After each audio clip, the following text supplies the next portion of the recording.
Welcome to my channel, Sunshine Shoulders. I'm Calvin. Thank you so much for stopping by today. The subject of my vlog today is prostitution is illegal in the Philippines. But before I get started, let me welcome my new viewers and new subscribers. Thank you so much for your kindness, your generosity, and your support. Truly been amazing. I'll never take that for granted. I'm a 58-year-old American who grew tired of the rat race and decided to move to the Philippines in search of a new life. Well, I found that new life, and I want to share with you my boots on the ground experiences the only way I know how. By giving you the nitty gritty. That's just exactly what I'm seeing, what I'm living, what I'm experiencing. Never going to sugarcoat that. It's not going to start today. It's Monday morning, about 8:30 a.m. I'm coming to you from St. Carlos City Square, Plaza, rather. Everything's getting started. Prostitution is illegal here, but it's somewhat tolerated. I just want to give you my take on it. The reason I think that it's tolerated simply because of the tremendous amount of money that it generates here. According to the International Labor Union, prostitution accounts for 2% to 14% of the gross domestic product in the Philippines. That's a lot of money, ladies and gentlemen, any way you look at it. Upwards of 800,000 men, women, and children are engaged in the sex trade here. Some as willing sex workers, others victims of human trafficking. And yes, there's two distinct entities involved in this. One is willing. They willingly engage in sex for money.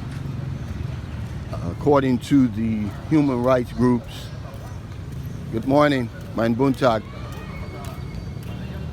poverty is the leading cause of why people here turn to prostitution. But I'm gonna give you a second reason. And the second reason is it's an easy job to get. There's no education required. There's no experience. There's no references.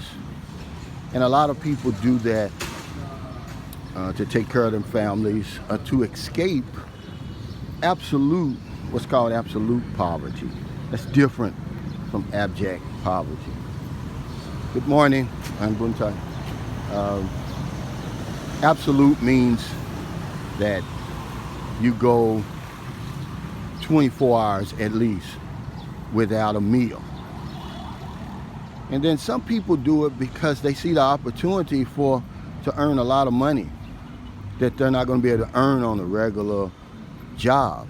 And some people supplement their income by being involved in the sex trade. But then there's another flip side to that, and this are victims of sex trafficking, which is a big problem over here. They're lured into it. People who are have good intentions. They're looking for employment. They're offered employment in the tourism industry or something like that. Good morning. And yet, what happens is they're forced or coerced into the sex trade. I wish I could have got a picture of those two women. They were so beautiful. They said good morning to me. That never gets old, guys. I promise you that. And this is a very, very serious issue. Sex traffickers, human traffickers here they face life imprisonment. In September 2011, then U.S. Ambassador to the Philippines, Harry K. Thomas Jr., he sparked outrage when he said that 40% of male tourists who come to the Philippines come for sexual exploitation. Now, he didn't present any evidence publicly anyway. And people were enraged over her. Politicians, the masses. I mean, he later apologized. And this is coming from a guy who by the way, is married to a Filipina. Imagine that. I call those type of people hypocrites. But the damage was done already, to the reputation of the country. A reputation that they've been trying hard for decades to get rid of. That I would say started, just in my estimates, around 1947, when U.S. bases were allowed to open up in the Philippines. At one time, there were over 22 bases, U.S. bases in the Philippines. I didn't know that. And wherever military bases are and U.S. military are, there's going to be prostitution and vices. They're going to follow. I'm from Louisville, Kentucky. Good morning. And right up the road from Louisville, Kentucky is a big base, Fort Knox. It doesn't have as many people now as it did when I was a little boy. But back then, if you go on the Strip, which was Walnut Street back in those days, it's later become Muhammad Ali Boulevard, you would see many sailors doing what sailors do, partaking of the pleasures and the sinful pleasures, must I say, that were available. And even when I joined the Navy,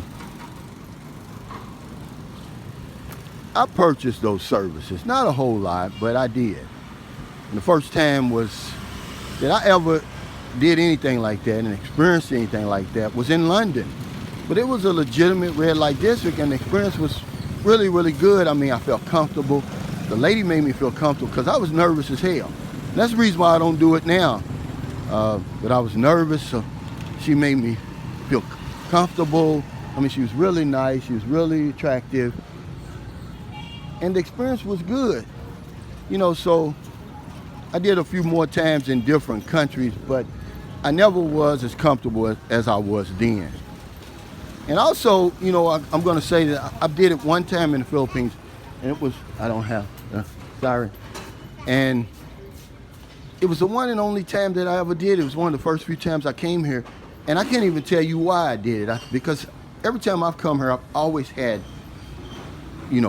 a woman that I was involved with. But I think, if I'm not mistaken, my flight was late, so I still had to stay in my hotel. I think my flight was like 6 in the morning, so she had already went back to the province. This is what I can remember. This was a long time ago. And one of the taxi drivers, he enticed me. And so I tried it, man. The experience was just terrible. And it's the reason why I've never done it again. I'm just not that way. I can't perform on the clock. It looked like a human trafficking situation. The women, they just didn't seem too happy. They just didn't seem too willing. It was a terrible experience, and I've never done it again. But here in the Philippines, of course, the areas that we think about is Olongapo City, Angeles City, Subic Bay, of course, Metro Manila, Mango Square, and Cebu. But there's some places that kind of shocked me. Legazpi City, Baguio City, was really anywhere where there's going to be tourist activities, you're going to find prostitution and the sex trade. Now, it caters to foreigners and locals. And even though locals drive the industry, foreigners get the media attention, of course. It just makes for a better story. And it's not any different in Chicago or Las Vegas. It's the locals who drive that. But over here, foreigners get the attention. But there's been some efforts here lately to legalize sex work. Now, they face an uphill battle, of course, because this is a Catholic society and the church is very powerful here. All the women's groups are against it, but there's groups here, one group in particular with the acronym WHORE. It's called Women Hookers Organizing for their rights and empowerment. They're right here in the Philippines. There's also Asia Pacific Sex Workers Union and also the Sex Workers Union of Southeast Asian countries. And they're all trying to fight for the rights and empowerment of the women here in the Philippines, just so that they can have an avenue where someone would listen to their concerns. Rape, abuse, health issues like STDs and HIV, which is big in that industry. It's unlike Thailand, where the government recognizes the sex workers there, and see, if they have a problem, they can take it to the government, and the government addresses their problem. But just remember, when you come here, it's illegal, and sex workers face 30 days imprisonment for the first offense, and then 6 months, up to 6 months, and fines subsequent acts. So thank you so much for stopping by today. If you're in America, it's getting late. I hope you help somebody before you get into bed. But if you're on one of them late grocery runs, beer runs, weed runs, you're just getting off second shift, or you're on your lunch break, you see somebody in the street, buy them something to eat, buy them something to drink, give them a few dollars. If you're in the Philippines, it's about 8:30 a.m. on a Monday morning. You can see everything's getting started here. There's no excuse why you shouldn't go out and intentionally find somebody to help.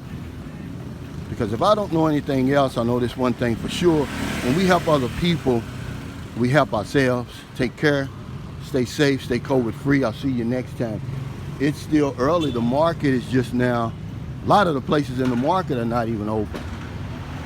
This is on the west side of the marketplace, mostly where the vendors and stuff are located. Now the fruits and vegetables and meat and everything on the inside of here. But I'll just walk on out here to my bike. Let y'all see what San Carlos is like early on Monday morning.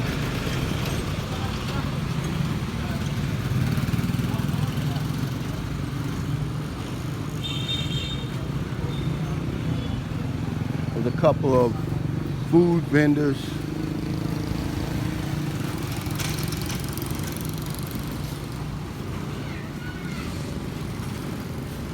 You see these blue shirts up here, these are the traffic enforcers every single day. Not a day goes by that I don't buy them either a Coke or a hamburger and a Coke, because they do a lot of work out here, and it's really a needed job because there's no traffic lights, there's no stop signs here. So that's what they do. They control the traffic, they direct traffic. Man, buntag. Good morning. Say hello to my subscribers in America and England. I wanted to show y'all that. I'm not objectifying women. It's just beautiful women over here, really.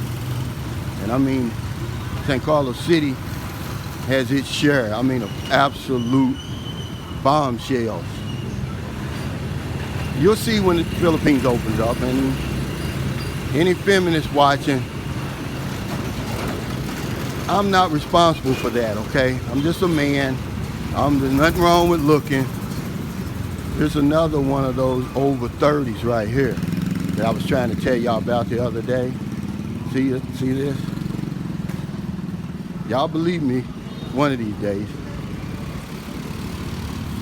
That's a Filipino. Yeah.